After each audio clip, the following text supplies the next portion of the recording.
जय श्री राम, राधे राधे। स्वागत है आप सभी का मेरे चैनल में। तो कल हमने 44वां सर्ग पूरा किया था।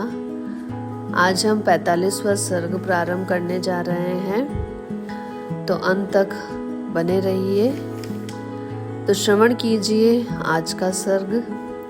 अनुरक्ता महात्मानं रामं सत्य पराक्रमं अनुजग्मु प्रयांतम तम वनवासाय मानवा।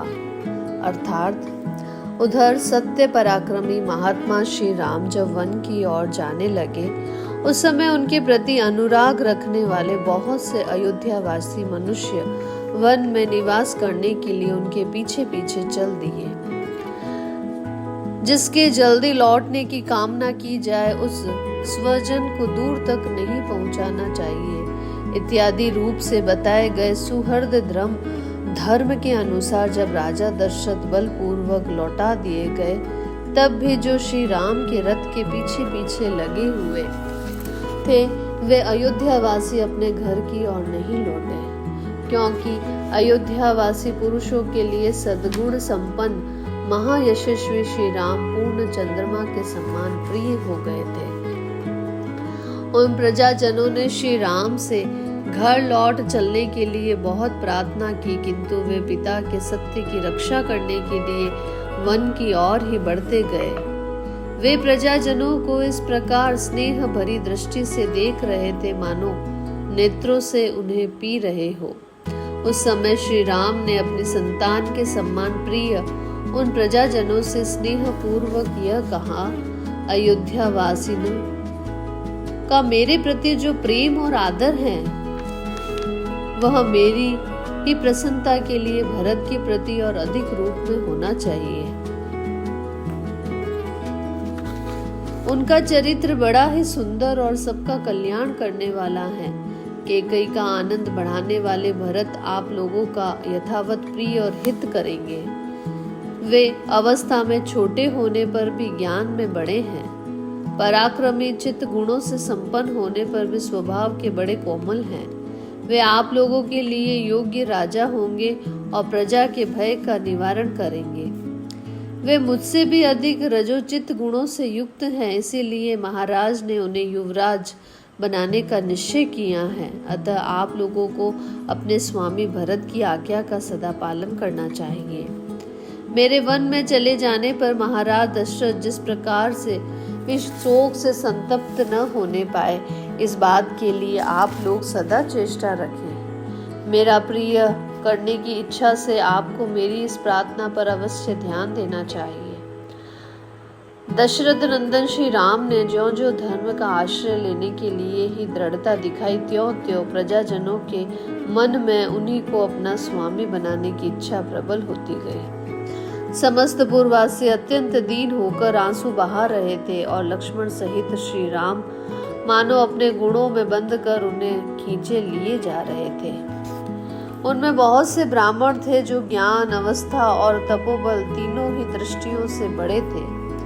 वृद्धावस्था के कारण कितनों के तो सिर कांप रहे थे। वे दूर से ही इस प्रकार से बोले, अरे ओ तेज चलने वाले अच्छी जाति के घोड़ों, तुम बड़े वेगशाली हो और श्री राम को वन की ओर लिए जा रहे हो। लौटो, अपने स्वामी के हितैषी बनो, तुम्हें वन में नहीं जाना चाहिए। यूं तो सभी प्राणियों के कान होते हैं, परंतु घोड़े के कान बड़े होते हैं। अतः तुम्हें हमारी याचना का ज्ञान तो हो ही गया होगा, इसलिए घर की ओर लौट चलो। तुम्हारे स्वामी श्री राम विशुद्ध आत्मा, वीर और उत्तम व्रत का दृढ़ता से पालन करने वाले हैं, अतः तुम्हें इनका उपवहन करना चाहिए। इन्हें बाहर से नगर के समीप ले चलना चाहिए। नगर से वन की ओर इनका उपवहन करना, इन्हें ले जाना तुम्हारे लिए कदापि उचित नहीं है। वृद्ध ब्राह्मणों को इस प्रकार आर्त भाव से प्रलाप करते देख श्री रामचंद्र जी सहसा रथ से नीचे उतर गए।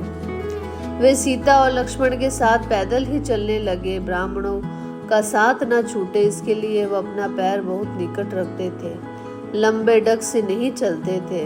वन में पहुंचना ही उनकी यात्रा का परम लक्ष्य था। श्री रामचंद्र जी के चरित्र में वात्सल्य गुण की प्रधानता थी। उनकी दृष्टि में दया भरी हुई थी, इसीलिए वह रथ के द्वारा चलकर उन पैदल चलने वाले ब्राह्मणों को पीछे छोड़ने का साहस न कर सके। श्री राम को अब भी वन की ओर जाते देख वे ब्राह्मण मन ही मन में घबरा उठे और अत्यंत संतप्त होकर उनसे इस प्रकार से बोले, रघुनंदन, तुम ब्राह्मणों के हितैषी हो, इससे यह सारा ब्राह्मण समाज तुम्हारे पीछे पीछे चल रहा है। इन ब्राह्मणों के कंधों पर चढ़कर अग्निदेव भी तुम्हारे अनुसरण कर रहे हैं। वर्षा बीतने पर शरद ऋतु में दिखाई देने वाले सफेद बादलों के समान हमारे इन श्वेत छत्रों की ओर देखो, जो तुम्हारे पीछे पीछे चल रहे हैं। यह हमें वाजपेय यज्ञ में प्राप्त हुए थे। तुम्हें राजकीय श्वेत छत्र नहीं प्राप्त हुआ, अतएव तुम सूर्य देव की किरणों से संतप्त हो रहे हो। इस अवस्था में हम वाजपेय यज्ञ में प्राप्त हुए इन अपने छत्रों द्वारा तुम्हारे लिए छाया करेंगे। वत्सः, हमारी जो बुद्धि सदा वेद मंत्रों के पीछे चलती थी, उन्हीं के चिंतन में लगी रहती थी, वही तुम्हारे लिए वनवास का अनुसरण करने वाली हो गई है। जो हमारे परम धन वेद हैं, वे हमारे हृदयों में स्थित हैं। हमारी स्त्रियां अपने चरित्र बल से सुरक्षित रहकर घरों में ही रहेगी। अब हमें अपने कर्तव्य के विषय में पुनः कुछ निश्चय नहीं करना है। हमने तुम्हारे साथ जाने का विचार कर लिया है, तो भी हमें इतना अवश्य कहना है कि जब तुम कि ब्राह्मण की आज्ञा के पालन रूपी धर्म की ओर से निरपेक्ष हो जाओगे, तब दूसरा कौन प्राणी धर्म मार्ग पर स्थित रह सकेगा। सदाचार का पोषण करने वाले श्री राम हमारे सिर के बाल पकड़कर हंस के समान सफेद हो गए हैं और पृथ्वी पर पड़कर साष्टांग प्रणाम करने से इनमें धूल भर गई है। हम अपने ऐसे मस्तक को झुकाकर तुमसे याचना करते हैं कि तुम घर को लौट चलो। वे तत्वज्ञ ब्राह्मण ये जानते थे कि श्री राम साक्षात भगवान विष्णु हैं, इसलिए उनका श्री राम के प्रति प्रणाम करना दोष की बात नहीं है।